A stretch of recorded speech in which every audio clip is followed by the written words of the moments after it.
Bonjour à tous et bienvenue sur l'Idée Inspire, la chaîne podcast qui partage avec et sur les leaders inspirants. Je suis Céline de Almeida, Master Coach pour dirigeants d'entreprise et pour ce nouvel épisode, nous allons aborder une question cruciale. Pourquoi certains leaders échouent là où d'autres réussissent? Peut-être que tu t'es toi-même posé cette question. Qu'est-ce qui les distingue finalement? Est-ce que c'est une question de talent, de chance? Peut-être les 2. Ou y a-t-il des qualités propres à avoir et des habitudes spécifiques que tu peux toi-même développer pour garantir ton propre succès? C'est un sujet qui mérite toute notre attention car il touche l'essence même de ce que fait un bon leader. Alors, sans plus attendre, nous allons découvrir ensemble les facteurs clés qui font toute la différence.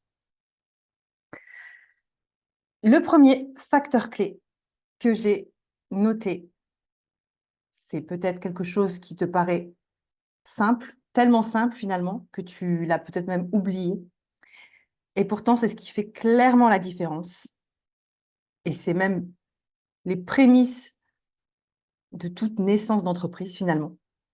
C'est la vision. La vision que tu as de ton entreprise, de ce que tu souhaites développer, amener au travers de ton entreprise et de ton aventure personnelle dans cet élan professionnel finalement. Un bon leader, il a une vision claire de ce qu'il veut accomplir et comment il souhaite y parvenir. Peut-être que toi-même, tu t'es lancé il y a plusieurs mois, plusieurs années, et tu l'as oublié. Tu as oublié pourquoi, ce pourquoi tu t'es lancé. Quelle vision? Qu'est-ce que tu souhaitais réellement amener? Cette différence que tu souhaitais apporter. Ou peut-être que tu as fait ce pas-là, cet exercice-là finalement, au départ, au démarrage, et que depuis, tu ne t'es pas replongé dedans. Et ça peut aussi te donner finalement l'occasion de sortir des clous finalement et de t'éloigner de ta vision première. C'est pourquoi il est important d'y revenir. Revenir à toi en te posant les questions de savoir où tu en es aujourd'hui. Et savoir aussi si la destination où tu te trouves actuellement te convient et correspond à la vision primaire, première que tu avais quand tu t'es lancé. Si oui, pourquoi? Parce que c'est important de connaître ce pourquoi aussi. Pourquoi tu es OK et pourquoi ça ressemble et ça confirme finalement ta vision. Et sinon, si ça ne correspond pas à ta vision, pourquoi? Et comment rectifier et améliorer ça? Ce n'est pas seulement une image de ce que l'avenir pourrait être, mais c'est un vrai plan stratégique pour y arriver. Et l'importance justement d'y revenir fréquemment. Parce qu'avec le temps, avec l'habitude, le quotidien chargé, on peut s'en éloigner et oublier finalement cette vision, ce pourquoi, ce qui t'anime, ce qui te correspond réellement, qui est quelque part en ta signature, qui correspond à tes valeurs. Tout ça, c'est des questions essentielles.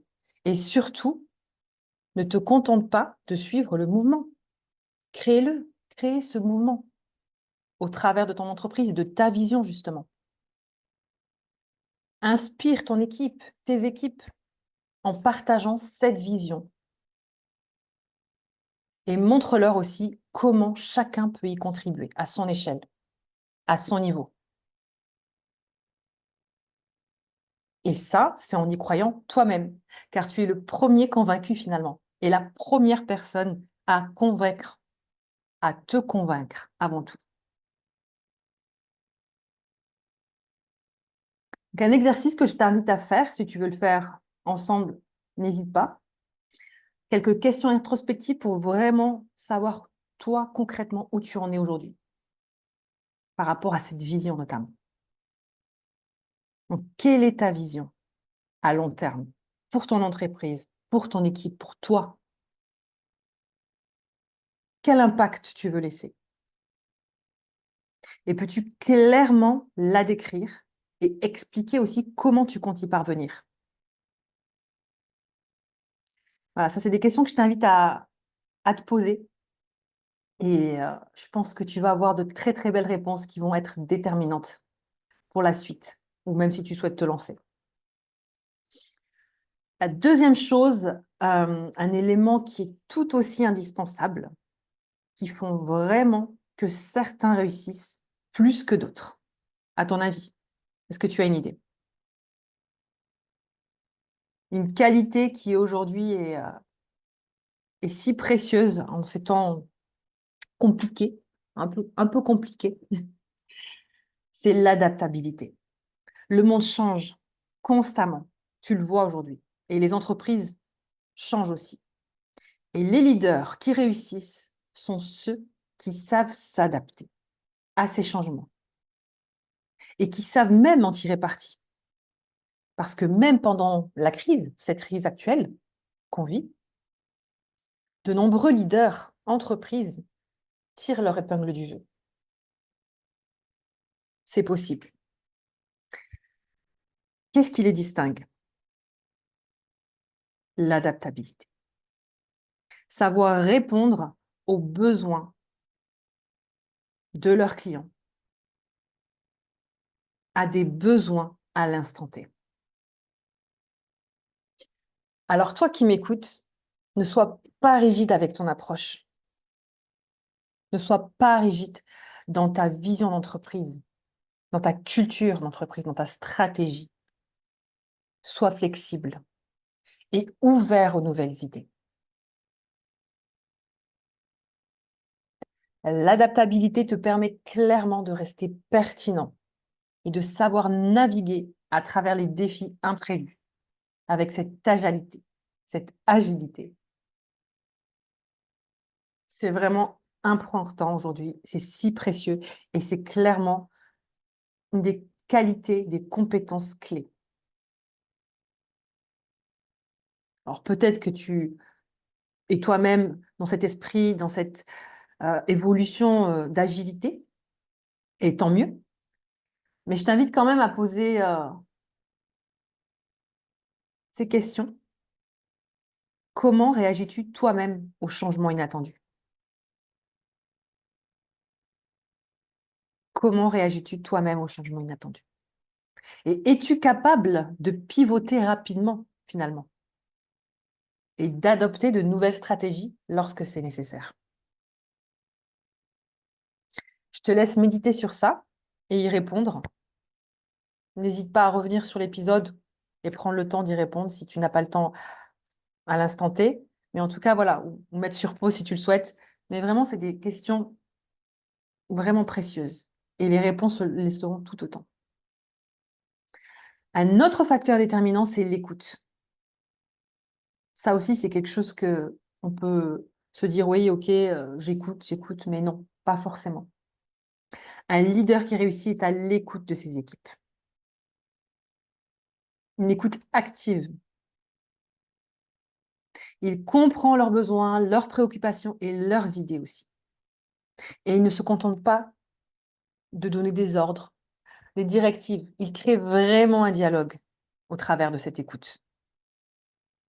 C'est cette capacité à s'ouvrir, être dans cette stratégie finalement et de posture, d'ouverture aux autres qui fait vraiment la différence aujourd'hui et dont les collaborateurs, on le sait, ont vraiment besoin. Et c'est quelque chose qu'ils recherchent aussi et qui font la différence pour eux, dans leur attrait à leur entreprise, dans leur envie de rester, de s'engager, d'être motivés au quotidien.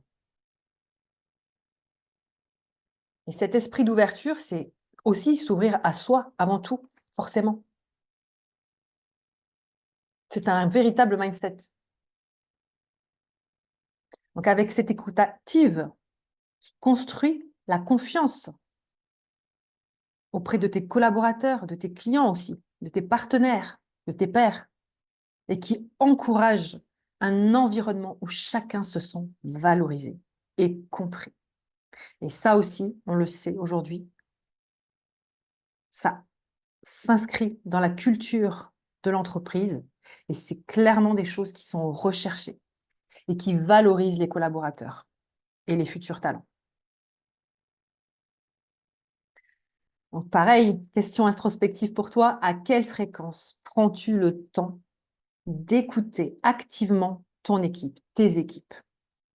Et comment intègres-tu finalement leur feedback aussi dans tes décisions? Est-ce que c'est quelque chose qui fait partie de ta culture, de ta stratégie d'entreprise?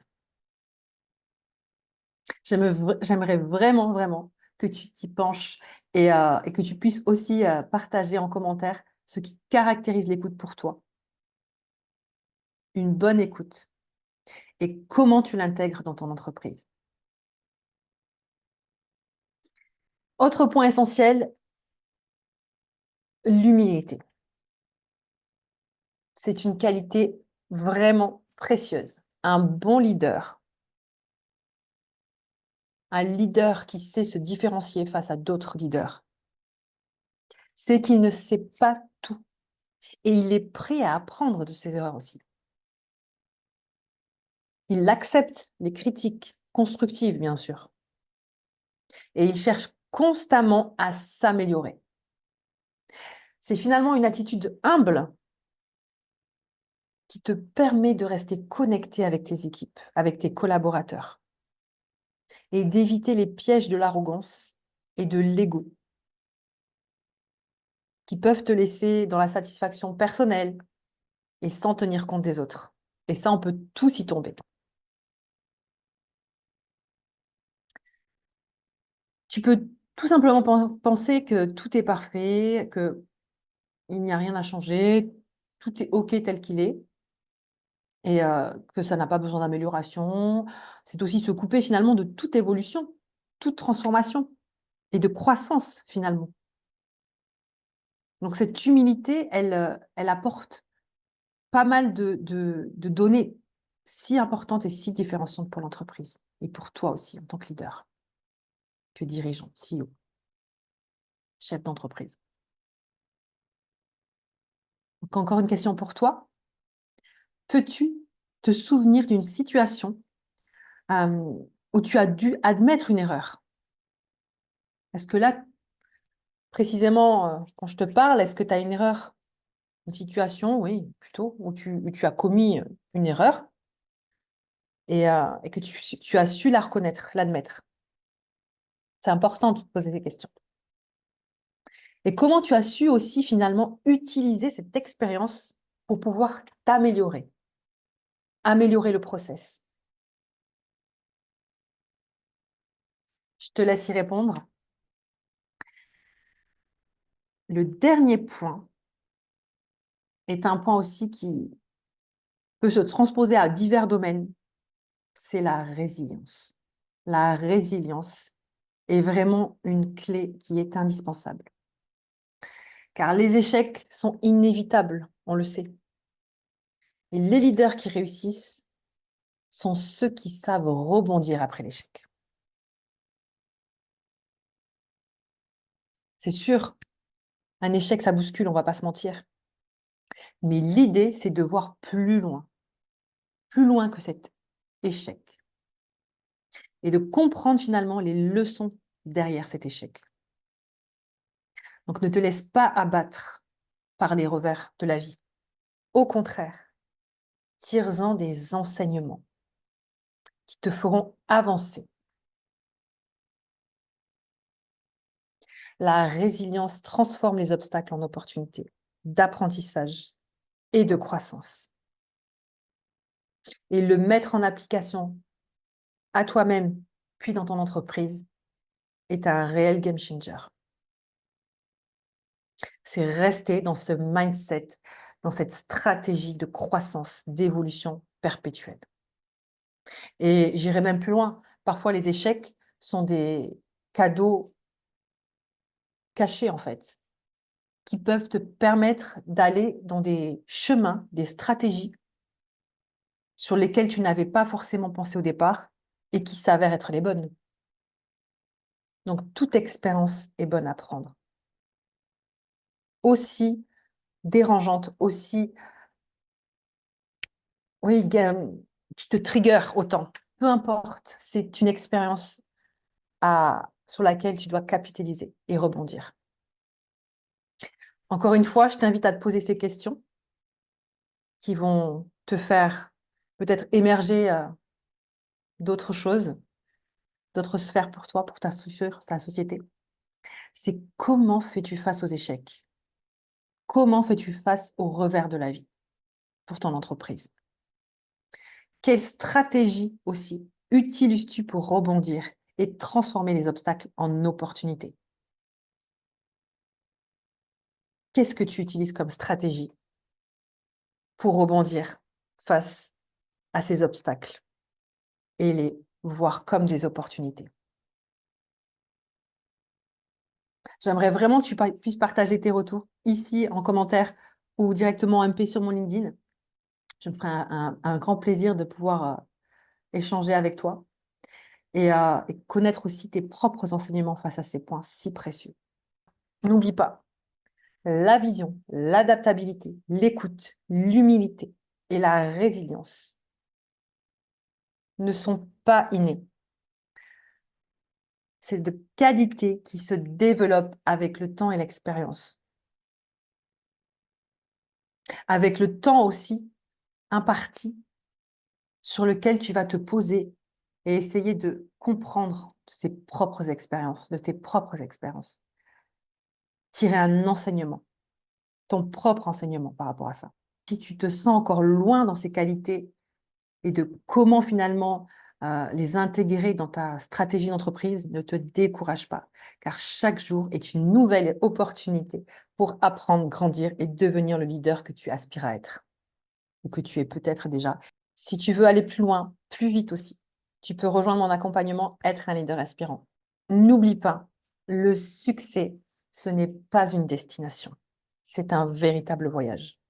Continue à te challenger, continue à t'améliorer et à inspirer ceux qui t'entourent. C'est tout pour aujourd'hui.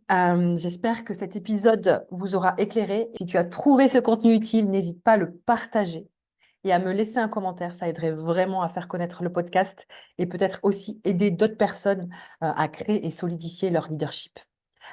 À très bientôt pour un nouvel épisode.